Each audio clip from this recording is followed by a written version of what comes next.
ಬಹಳ ಮುಖ್ಯವಾಗಿ ಒಂದು ದಾವಣಗೆರೆ ದಕ್ಷಿಣ ಕ್ಷೇತ್ರದಲ್ಲಿ ಯಾರ ಪಾಲಾಗುತ್ತೆ ಈ ಒಂದು ಕ್ಷೇತ್ರ? ಯಾಕೆಂತಂದ್ರೆ ಬಹಳ ಕುತೂಹಲಕ್ಕೆ ಕಾರಣ ಆಗಿರುವಂತಹ ಕ್ಷೇತ್ರ ಯಾವುದು ಅಂತಂದ್ರೆ ದಾವಣಗೆರೆ ದಕ್ಷಿಣ ಕ್ಷೇತ್ರ.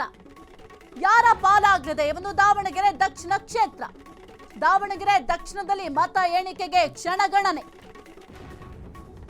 ಸಮರ್ಥ ಶಾಮನೂರು ವರ್ಸಸ್ ಶ್ರೀನಿವಾಸ ದಾಸ ಕರಿಯಪ್ಪ ಅವರಿದ್ದಾರೆ ಈ ಒಂದು ಕಣದಲ್ಲಿ. ಅಖಾಡದಲ್ಲಿರುವ ಅಭ್ಯರ್ಥಿಗಳಿಗೆ ಬಹಳ ಟೆನ್ಷನ್ ಆಗ್ತಾ ಇದೆ. ತಾತನ ಭದ್ರಕೋಟೆಯಲ್ಲಿ ಮೊಮ್ಮಗನ ಅದೃಷ್ಟ ಪರೀಕ್ಷೆಗಿಳಿದಿದ್ದಾರೆ. ಮೊಮ್ಮಗನ ಅದೃಷ್ಟನ ಅಥವಾ ನೋಡೋಣ, ಮುಂದಿನ ಈ ಒಂದು ರಿಸಲ್ಟ್ ಬಂದ ನಂತರ ಗೊತ್ತಾಗುತ್ತೆ ಏನು ಅದೃಷ್ಟ ಕೈ ಹಿಡ್ದಿದ್ಯಾ ಕೈ ಹಿಡ್ದಿಲ್ವಾ ಅನ್ನೋದು. ಇನ್ನು ಶಾಮನೂರು ನಿಧನದ ನಂತರ ಇದು ಮೊದಲ ಚುನಾವಣೆ.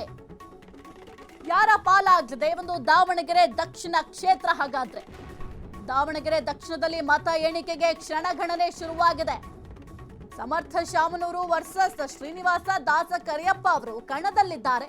ಅಖಾಡದಲ್ಲಿರುವ ಅಭ್ಯರ್ಥಿಗಳಿಗೆ ಟೆನ್ಷನ್ ಆಗ್ತಾ ಇದೆ. ಕೇವಲ ಅಖಾಡದಲ್ಲಿರುವ ಅಭ್ಯರ್ಥಿಗಳಿಗೆ ಮಾತ್ರ ಅಲ್ಲ, ಈಗ ಕಾಂಗ್ರೆಸ್ ಆಗಿರಬಹುದು, ಬಿಜೆಪಿ ಎರಡೂ ಪಕ್ಷಗಳಿಗೂ ಕೂಡ ಟೆನ್ಷನ್ ಆಗ್ತಾ ಇದೆ. ಸಾಹಿಲ್, ಬಹಳ ಮುಖ್ಯವಾಗಿ ಒಂದು ದಾವಣಗೆರೆ ಕ್ಷೇತ್ರ ಸಾಕಷ್ಟು ವಿಚಾರಗಳಲ್ಲಿ ಸದ್ದು ಮಾಡಿತ್ತು. ಅದರಲ್ಲೂ ಕೂಡ ಮುಸ್ಲಿಂ ಮತಗಳು ಅನ್ನೋದು ಈ ಒಂದು ದಾವಣಗೆರೆ ದಕ್ಷಿಣ ಕ್ಷೇತ್ರದಲ್ಲಿ ಒಂದು ನಿರ್ಣಾಯಕ ಪಾತ್ರವನ್ನು ವಹಿಸುತ್ತೆ. ಬಹಳ ಪ್ರಮುಖವಾಗಿ ಈಗ ಶಾಮನೂರು ಶಿವಶಂಕರಪ್ಪ ಅವರು ನಿಧನದಕ್ಕಿಂತಲೂ ಮೊದಲು ನಾನಾದ ನಂತರ ಮುಸ್ಲಿಮರಿಗೆ ಟಿಕೆಟ್ ಕೊಡಬೇಕೆಂಬ ಮಾತನ್ನು ಹೇಳಿದ್ರು ಅನ್ನೋದು ಕೂಡ ಇತ್ತು. ಹಾಗಾಗಿ ನಮಗೆ ಟಿಕೆಟ್ ಬೇಕು ಅಂತ ಕೆಲವೊಂದಿಷ್ಟು ಮುಸ್ಲಿಂ ನಾಯಕರು ಬಂಡಾಯ ಎದ್ದಿದ್ದು ಕೂಡ ಉಂಟು.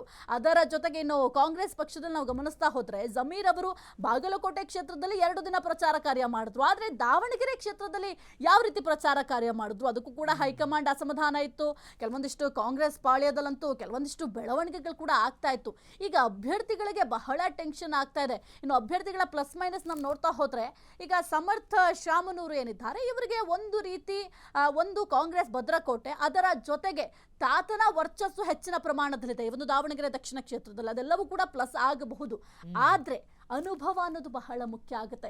ಈಗ ದಾಸ ಕರಿಯಪ್ಪ ಅವರಿಗೆ ಹೋಲಿಕೆ ಮಾಡ್ತಾ ಹೋದ್ರೆ ಸಮರ್ಥ ಶಾಮನೂರು ಎಷ್ಟರ ಮಟ್ಟಿಗೆ ಸ್ಟ್ರಾಂಗ್ ಇದ್ದಾರೆ.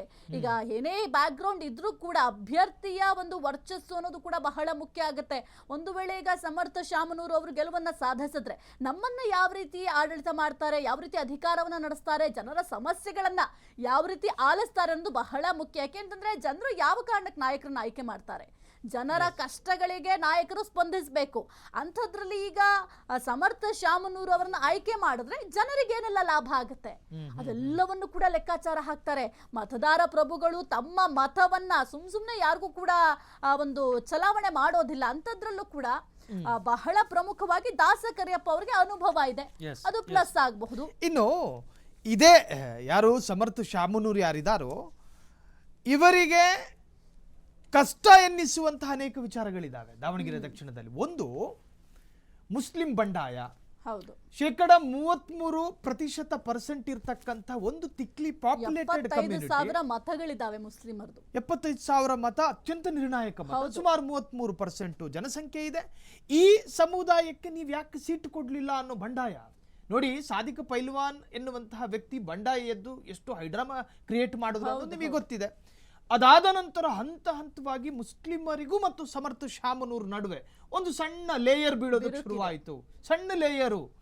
ನಿಮ್ಮ ತಂದೆ ಅಥವಾ ನಿಮ್ಮ ತಾತ ಕಟ್ಟಕಡೆಯ ಕಾಲಾವಧಿಗಳಲ್ಲಿ ಮುಂದೊಮ್ಮೆ ಇಲ್ಲಿ ಮುಸ್ಲಿಂ ಅಭ್ಯರ್ಥಿಯನ್ನ ನಾವು ಕಣಕ್ಕಿಳಿಸಿ ಗೆಲ್ಲಿಸಿಕೊಡ್ತೀವಿ ಅಂತ ಹೇಳಿ ಪ್ರಾಮಿಸ್ ಮಾಡಿದ್ದಾರೆ. ಯಾಕೆ ನೀವು ಮರಿತಾ ಇದ್ದೀರಿ? ಮಲ್ಲಿಕಾರ್ಜುನ್ ನೋಡಿ, ಇವ್ರ ತಂದೆ ಮಲ್ಲಿಕಾರ್ಜುನ್ ಅವರು ಈಗ ಕ್ಯಾಬಿನೆಟ್ನಲ್ಲಿ ಮಿನಿಸ್ಟ್ರು, ಸಿದ್ದರಾಮಯ್ಯರ ಕ್ಯಾಬಿನೆಟ್ನಲ್ಲಿ.